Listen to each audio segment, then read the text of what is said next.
तुम्हें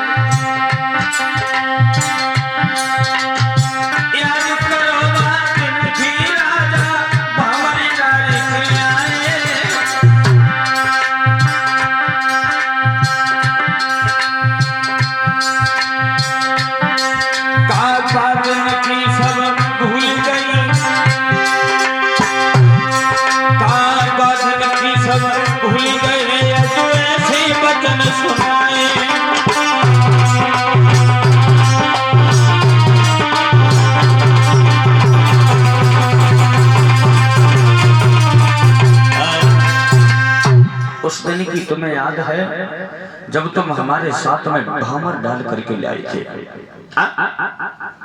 मेरे भैया महाराज बड़ा असमंजस में है और कह रहे हैं महारानी मैं क्या करूं, मैं तो बहुत मजबूर हो चुका हूं। कुछ दिन तक तो महारानी छत पर खड़े होकर के कागों को उड़ाती रही और कुछ दिन के बाद उस सुनीति की झोपड़ी घर से बाहर डलवा दी, महलों से ही निकाल दिया। अब तो उस झोपड़ी में सुनीति रहती है। महाराज अपने राज्य को चला रहे हैं सुरुचि के चक्कर में।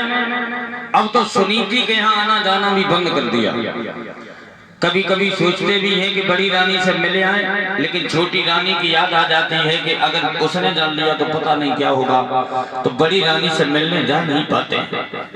भागवत श्रोताओ, एक दिन सुनीति जो थी अपनी झोपड़ी में बैठी बैठी रो रही थी।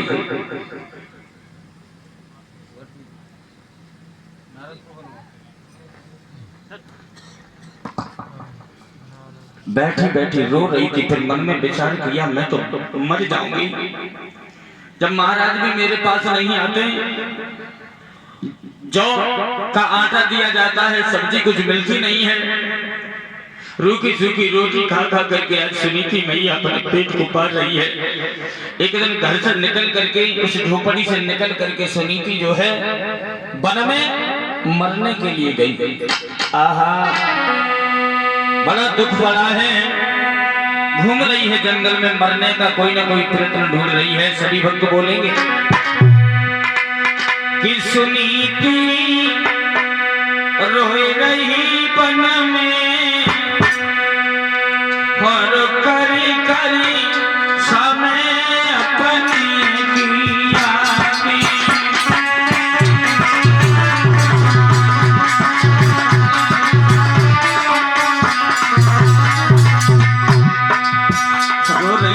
बुझना। तूने मेरे साथ अच्छा नहीं किया। मैया मर जाती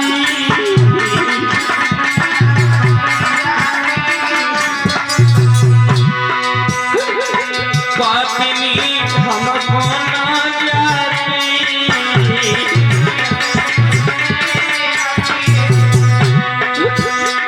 अगर हमारी मैया ही पांच हो जाती, ऐसी पुत्री को जन्म न देती तो ज्यादा अच्छा रहता।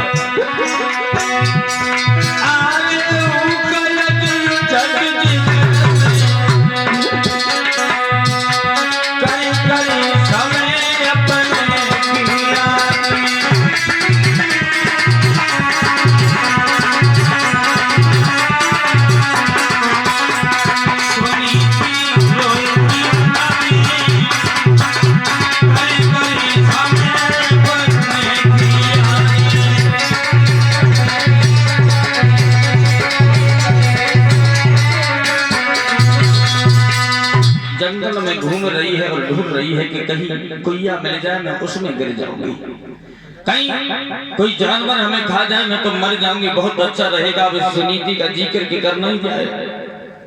राज्य में जाने के दर्शन नहीं होते। मैंने अच्छी दूसरी शादी करवाई, महाराज भी मेरे पास अब नहीं आते।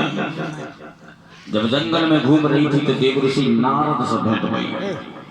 नारद बाबा में नारद ने जब देखा है सुनीति को जंगल में घूमते, बेटी हाँ महात्मा जी, इतने घने जंगल में तुम क्या कर रही हो? ऊपर आ जाओ बेटी। तुम कौन हो?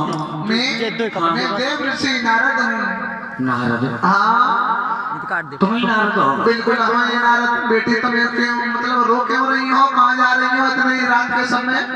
नारद बाबा हाँ रोने का कारण तो बहुत बड़ा क्या है। कारण है?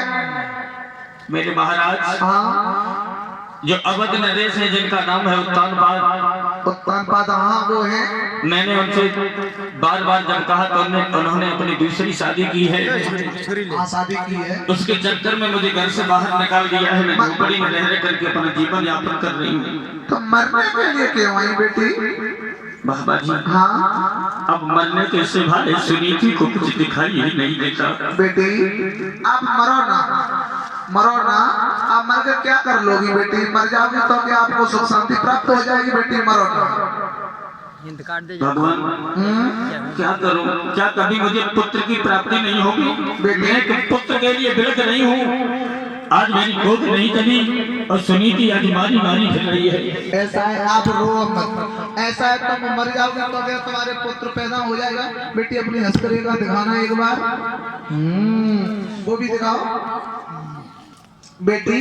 आपकी हस्तरेखा तो कुछ और कह रही है, आप मरो ना। क्या कह रही है? सुनो बेटी मेरी बात। समझा करके ऋषि नारद बोले हैं सुनीति से कि तेरी गोदी में लाला आई जाई वो घर लौट गई।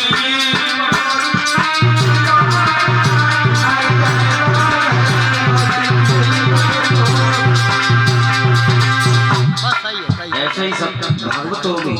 तालियों से बोलो, तालियों से ऊपर आप करके तालियां बजाओ। बोले शर्म लग रही है क्या? ताली बजाए तो गर्मी है शरीर में अबे हमारे तो ऐसा भगवान को भजन नहीं बोली। अगर ऊपर से ऑर्डर हो जाए तो लॉकडाउन में घर चुपचाप बैठे रहे।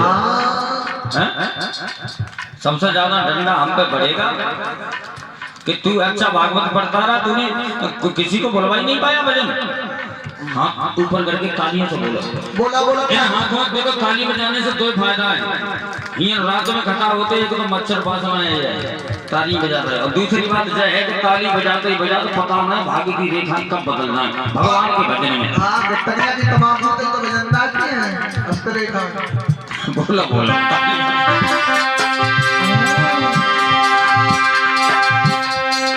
अरे गोदी में खिलौना लौट गई।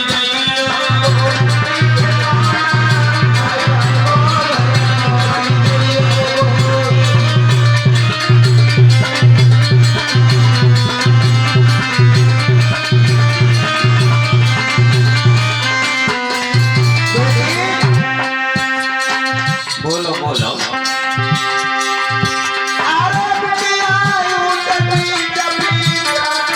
अच्छा